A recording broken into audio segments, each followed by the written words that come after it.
the hair dryer, Supermax Pro Max 1500. I got it plugged in. Nothing works on it. So I'm going to take it apart and see if I can get it fixed.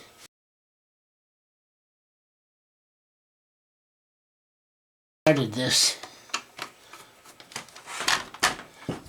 3, but this one's stripped. They were very tight, so it's stripped. So my strategy is I'm going to just drill it out, because if it doesn't work, I'd have to throw it away anyway. So I'm going to try to drill out the screw top. What I have to do is get the screw head there. Now let's see if I got another. Here's the screw here. I didn't think that was on the other part, but it maybe is.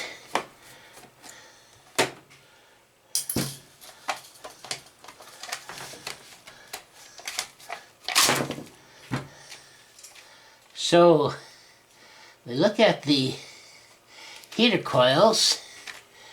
They look fine. The fan won't come on. So what we have in here is we have a fan, a heater coil, and some switches, and then the power cable coming in. Of course, I better unplug it now.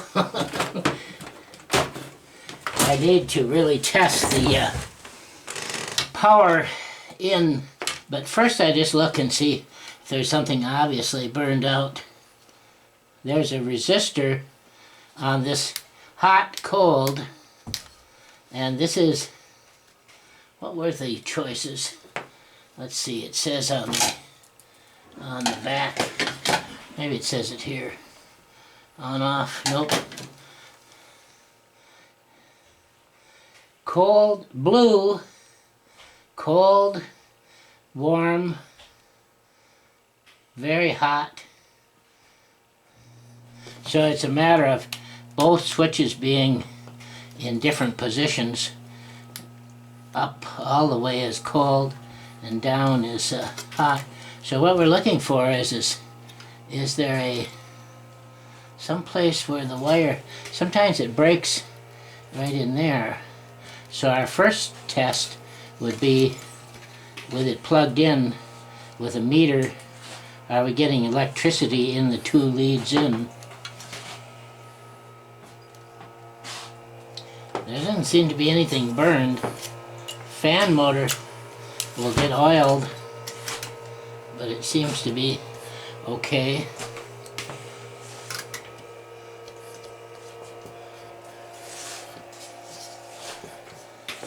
Well, there isn't anything clearly obvious, so we'll test the.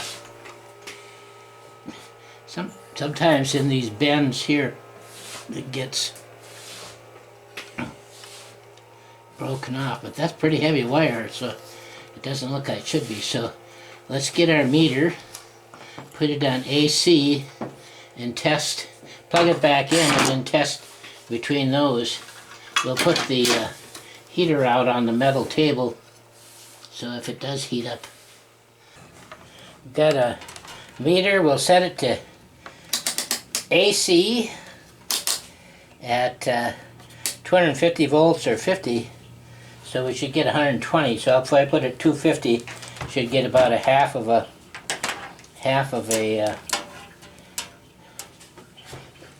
gauge there. Plug this thing in.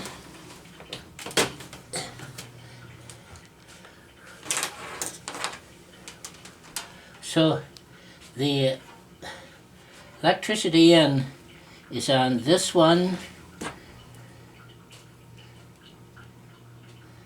and this one. And I'll put this up. I get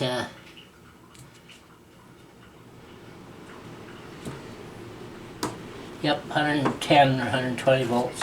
So it's coming in, so then I should see if it's coming out. So let me just, okay, this one, okay, these are the in, so now this is out of this one.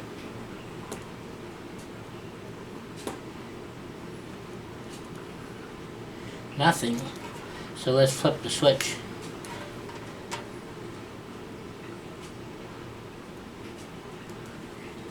Yep. So now it's coming out of that one. So let's try it from here. Okay. In and then out of this one. Yes. So it's coming out of these two switches. It's coming out of. This is the on-off switch. So now, if I turn this on, no, that was the on-off switch. These are the two fan switches and heater switches. So now I have them both turned on. So this switch works.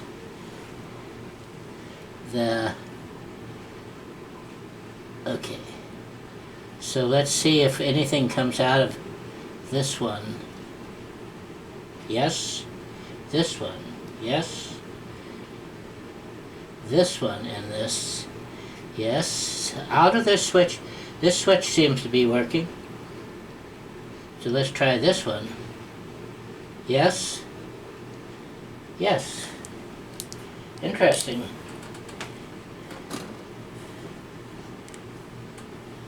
So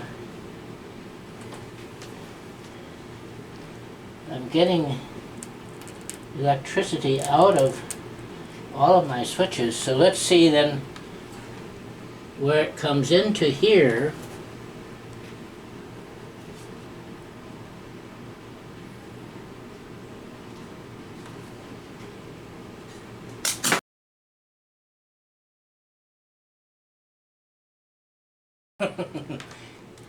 I just burned off one of the coils. So there is heat. It is to there. Interesting.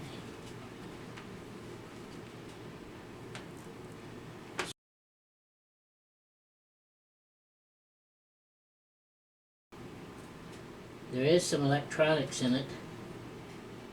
See, I'm unplugged now, so I'm safe. Looks like a diode in there.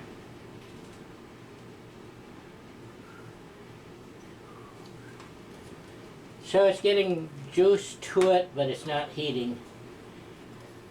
And this motor comes through the coil, so it won't run unless the heater core is working. So it appears that that's the problem.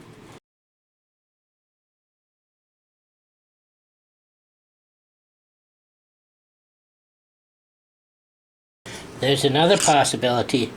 There's a set of points. I don't know if I can get this in front of here. Right here is a set of points that I just opened up. Ah, that would turn it on and off when it got too hot. And yes, that's burned. So my solution would have been not to do anything with this, but take a little tiny fingernail file, if I could, and file that set of points so that they would cut, because they clearly are what turns it on and off.